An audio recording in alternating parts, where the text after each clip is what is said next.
Welcome to Blizzard Fire. We hope this video helps fire up your solution.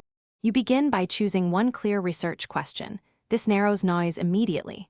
Once signed in, set your region and a time range that match your goal, and pick a relevant category to filter results. Then type a single primary term, use quotes for exact phrases, and hit enter.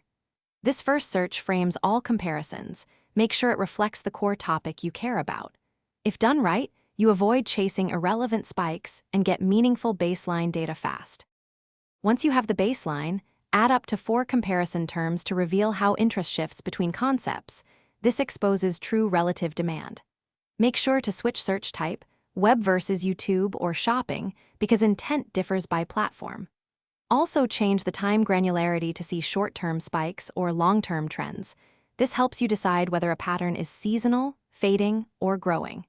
As you refine filters and regions, you build a layered story.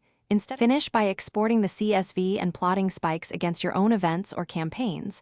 That confirms causation versus coincidence. Then scan related queries and related topics to uncover rising keywords you can act on for content or bidding. If numbers seem inconsistent, make sure filters are consistent across comparisons, clear browser cache, or use incognito. Sometimes cached settings distort views. Finally, document your filters and dates so others can reproduce the exact same trend snapshot. Thanks for watching. If you found this helpful, don't forget to like and subscribe.